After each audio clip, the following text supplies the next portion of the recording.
reformed man. Yes, I am. I never bought tattoo chips. No, I've always been about dividend stocks and profitable companies.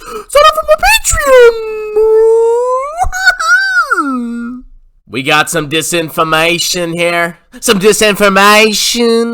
Welcome back to Strongman Personal Finance. We got to talk about a new Jeremy Lefebvre video. I haven't talked about this clown in a long time, but really, I'm not going to bash him too hard. This is more a stab at dividend clowns than Jeremy Lefebvre. And remember, Jeremy Lefebvre is not a dividend stock investor. He's a clown investor who's pretending like he never bought trash stocks like Tattoo Jeff. But whatever, nobody cares. You know, he keeps getting subscribers and, you know, more money and whatever. Okay. We're going to react to this video where Jeremy Lefebvre talks about dividend stocks, and some very interesting things come out of his mouth that I kind of want to address and inform my fans of, because I don't want you to get hoodwinked into buying dividend stocks, dividends, because of the yield my, I don't know, warrior shield. Let's watch. It was even, somebody in the prep stock group sent me a DM last night, and they would say, hey, you need to take a look at J&J. They got a great dividend yield, obviously great business, great franchises in that company, right? And I was looking at J&J, Johnson & Johnson, less than a 15 forward P on that company. And so your story... First of all, while I kind of agree that PE ratio isn't necessarily the end-all be-all metric, forward PE is also not the end-all be-all. He seems to rely on forward PE. But remember, forward PE is just the analyst's guesses about what the earnings are going to be in the future. And guess what? Analysts are clowns. We're going to get a lot of these great historic dividend-paying cash flow companies that are starting to trade attractively. And I don't think this is ending.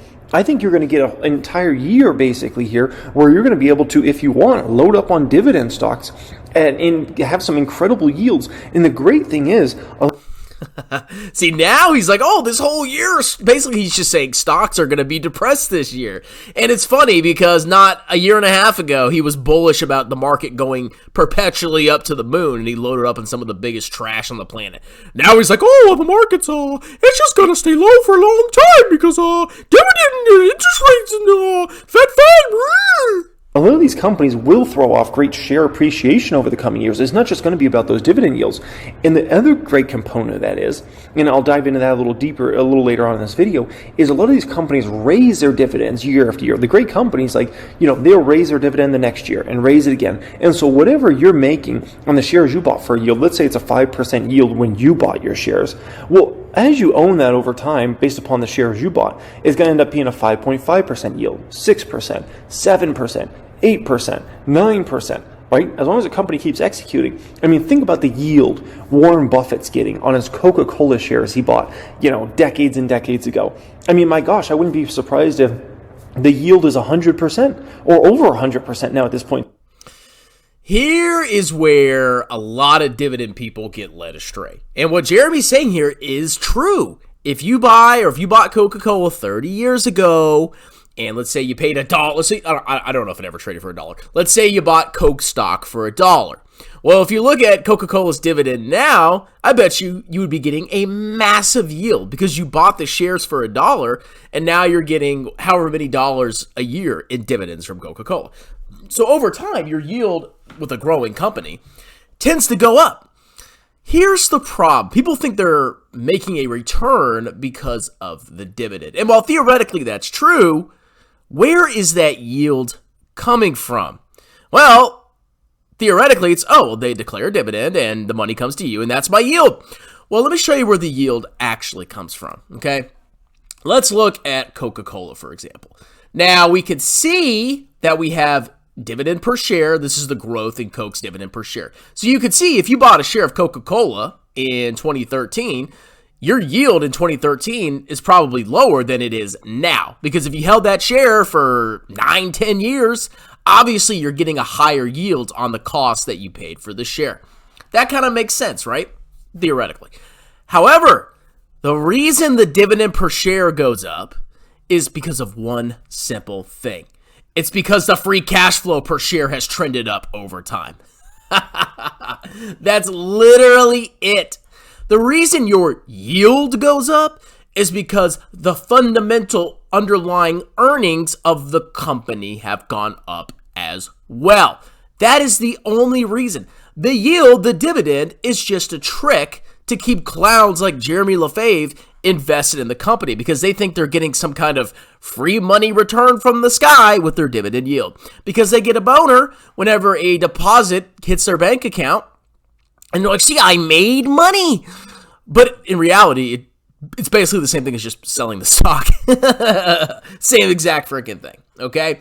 The reason yield goes up is because of earning growth. Look at the EPS growth. EPS has gone up over time. I wonder if the reason the dividend's going up is because the earnings are going up, okay? So don't sit there and think you're a freaking genius because this makes dividends good because your yield on cost, tends to go up over time on shares that you bought in the past, assuming you bought not a trash stock like Tattooed Chef. That's 100% true, but it's because of the earnings, not because of the dividend, okay? Now, the last thing I want to reinforce to you clowns, okay, is the total stock return formula. I don't know why these synchrony advertisements are on three sides of my screen. But we can see the total return for a stock is the price now minus the price over the period plus the dividend divided by the beginning price over the period. Now, let's think about this for a minute. Why are we adding the dividend? Well, obviously, the dividend's adding some kind of return, right? No, because the price went down by the amount of the dividend. It's a trick. It's just a gimmick. A dividend does nothing. And this formula also doesn't factor in taxation. Now, this price 1, if this dividend didn't exist, P1 would be higher. It would be the same number as D. It would be P plus D. That's what it would be. Okay? Hopefully that makes sense. So don't think that just by getting a high yield, by buying stocks cheap, and that means you're going to get a high yield on cost in the future. It doesn't mean anything. It's all about earnings, underlying earnings, okay? But hey, at least LeFufu's not talking about clown stocks anymore. I mean, he's still a clown. You're still going to massively underperform the market. But if you listen to this moron. But at the same time, at least he's not talking about Tattooed Chef, at least from what I've heard, okay? So I used to bash Jeremy all the freaking time. Until he does something really stupid, I'm not going to tear him apart like I used to, okay? Because basically he changed like I wanted him to change. Should I really bash him that hard compared to how I used to? When at least he's talking about profitable stocks now. I'm not saying they're good stocks, but at least he's talking about profitable stocks, okay? So that's my dividend lesson for you guys today. I don't know if, as an accountant, it just makes sense to me. You just debit retained earnings, credit cash or credit payable, and then pay the dividend. And the book value of the company goes down by the amount of the dividend. I don't see how this is hard for people, but whatever. All right, have a wonderful day. Cheers.